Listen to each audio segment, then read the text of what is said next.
क्या आपने कभी सोचा है कि पुरानी फोटोग्राफ्स में लोग अक्सर मुस्कुराते क्यों नहीं दिखते?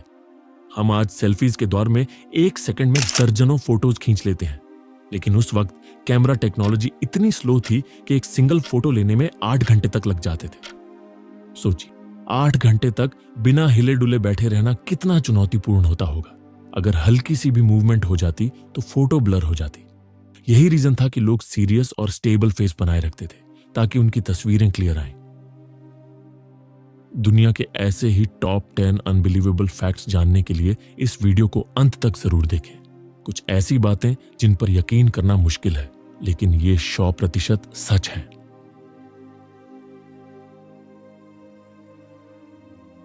सोचो, 5000 साल पुरानी एक ड्रेस जिसे टारखान ड्रेस कहा जाता है, आज भी दुनिया को एंशिएंट इजिप्ट की फैशन सेंस और टेक्सटाइल टेक्नोलॉजी की एडवांस्ड अंडरस्टैंडिंग का सबूत देती है। ये ड्रेस जो लिनेन फैब्रिक से बनी थी, इतनी अच्छी कंडीशन में है कि साइंटिस्ट्स ने कार्बन डेटिंग के जरिए इसे पिरामिड से भी पुराना साबित कर दिया।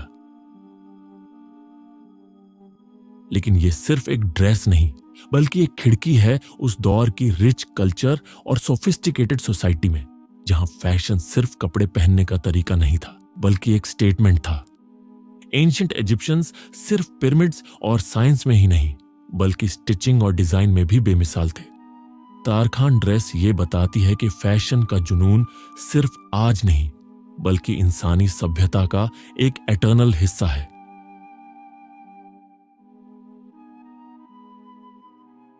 सोचो, एक वक्त ऐसा था जब इंसान सिर्फ इंसानों पर ही नहीं, जानवरों पर भी मुकदमे चलाता था। एंशिएंट ग्रीस और रोम से लेकर मिडिल एजेस तक एनिमल ट्रायल्स का यह सिलसिला चलता रहा। किसी पिग पर बच्चे की हत्या का आरोप या रैट्स और इंसेक्ट्स पर फसलों को नुकसान पहुंचाने के लिए केस दर्ज होते थे। इतना ही नहीं, इन बेजुबान प्राणियों को पब्लिक एग्जीक्यूशन जैसी कठोर सजाएं भी दी जाती थी। सुनने में यह अब्सर्ड लगता है, लेकिन उस दौर की सोसाइटी में यह पूरी तरह से नॉर्मल था।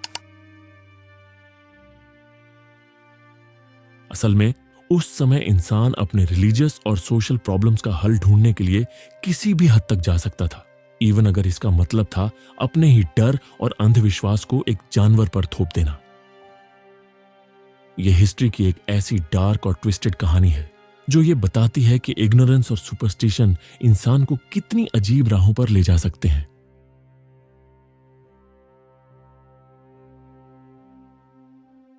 क्या तुमने कभी सोचा है कि लीनिंग टावर ऑफ पीसा का झुकाव, जो दुनिया भर के टूरिस्ट को इटली के पीसा खींच लाता है, असल में एक गलती का नतीजा है? 12वीं शताब्दी में जब इस बेल टावर का कंस्ट्रक्शन शुरू हुआ था, तब इसे एकदम सीधा बनाने का इरादा था। लेकिन जैसे ही दूसरी मंजिल पर काम पहुंचा, टावर ने झुकना शुरू कर दिया। और वजह थी उस सॉफ्ट और अनस्टेबल जमीन का चुनाव जिस पर इसे बनाया जा रहा था। उस समय कंस्ट्रक्शन रोक दिया गया, लेकिन इसे पूरी तरह सीधा करना कभी पॉसिबल नहीं हुआ। आज ये टावर अपने करीब 4 डिग्री टिल्ट के साथ खड़ा है और इंजीनियर्स ने भले ही इसे गिरने से बचा लिया, लेकिन इसकी ये गलती ही इसकी असली पहचान बन गई। ये हमें सिखाता है कि जिंदगी में हर गलती फेलियर नहीं होती। कभी कभी वही मिस्टेक्स आइकॉनिक ब्यूटी का रूप ले लेती हैं।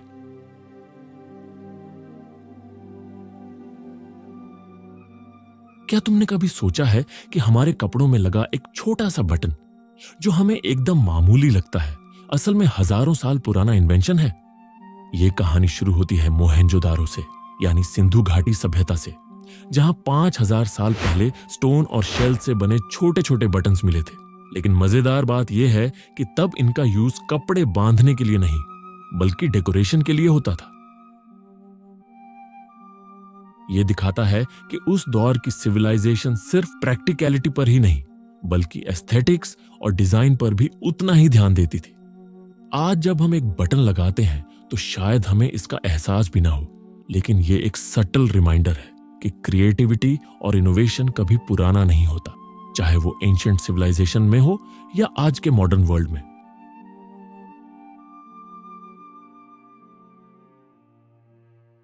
सोचो, 19वीं सदी का दौर, जब सिरदर्द का इलाज हथौड़े और धातु के भारी उपकरण से किया जाता था। ये वाइब्रेशन थेरेपी का जमाना था, जहां मरीज का सिर एक मशीन में फंसाकर उस पर जोर से हथौड़ा मारा जाता था ताकि वाइब्रेशन से सिर दर्द गायब हो जाए। आज ये सुनने में जितना अजीब लगता है, उस वक्त ये उतना ही रेवोल्यूशनरी माना जाता था। लेकिन ये सिर्फ एक थेरेपी नहीं थी, बल्कि उस समय के मेडिकल साइंस की सीमाओं और इंसानी जिज्ञासा का एक अजीब कॉम्बिनेशन थी। असल में यह तस्वीर एक आईना है उस दौर की इंसानी सोच का, जब विज्ञान तर्क से ज्यादा प्रयोग पर टिका था और इलाज का मतलब सिर्फ राहत नहीं, बल्कि कभी कभी एक खतरनाक अनुभव से गुजरना भी था।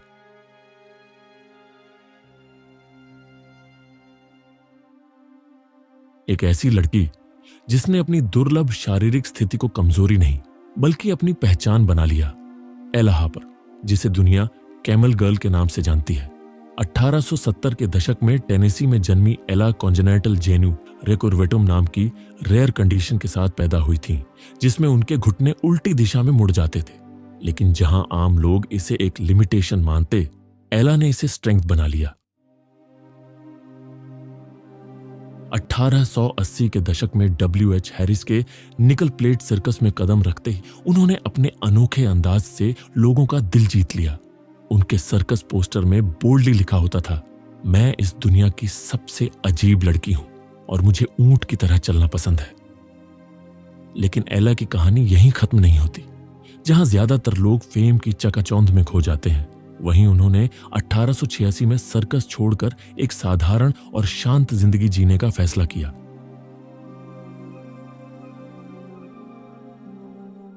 सोचो, 15वीं शताब्दी में जब दुनिया घोड़ों और तलवारों पर टिकी थी, लियोनार्डो दा विंची पहले से ही भविष्य देख रहे थे। एक ऐसा भविष्य जिसमें इंसान नहीं, बल्कि एक मैकेनिकल नाइट भी अपनी गर्दन, बाजू और पैरों को हिला सकता था। हाँ, ये सही है। डा विंची ने एक ऐसा रोबोटिक डिजाइन तैयार किया था जो उस दौर की टेक्नोलॉजी से कहीं आगे था।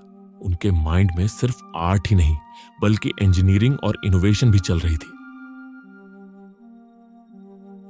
यह सिर्फ एक मैकेनिकल इन्वेंशन नहीं था, बल्कि प्रूफ था कि विजनरी माइंड्स हमेशा टाइम से आगे देखती हैं। जहां बाकी लोग सिर्फ प्रेजेंट देख रहे होते हैं, वहां ऐसे लोग फ्यूचर की फाउंडेशन रख रहे होते हैं।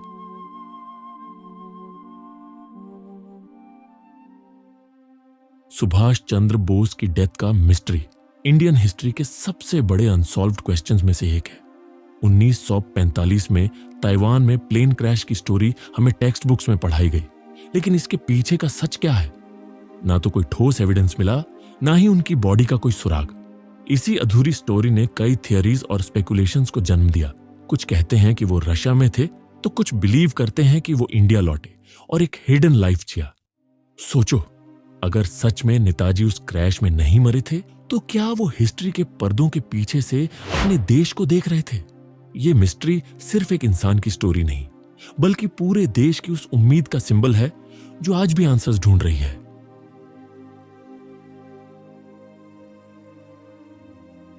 सोचो, मोनालिसा जैसी आइकॉनिक पेंटिंग, जिसकी मुस्कान में सदियों का रहस्य छुपा हो, उसी पर किसी ने मूंछें और दाढ़ी बना दी। 1919 में दादा मूवमेंट के आर्टिस्ट मार्सेल डुशॉम ने ऐसा ही किया था, एक आर्टिस्टिक रिबेलियन के तौर पर। उन्होंने केवल एक मास्टरपीस को नहीं छेड़ा, बल्कि आर्ट की परंपरागत समझ को ही चुनौती दे दी। यह सिर्फ एक प्रैंक नहीं था, यह उस दौर की सोसाइटी, आर्ट वर्ल्ड और उसके हाई कल्चर के खिलाफ एक तीखा तंज था।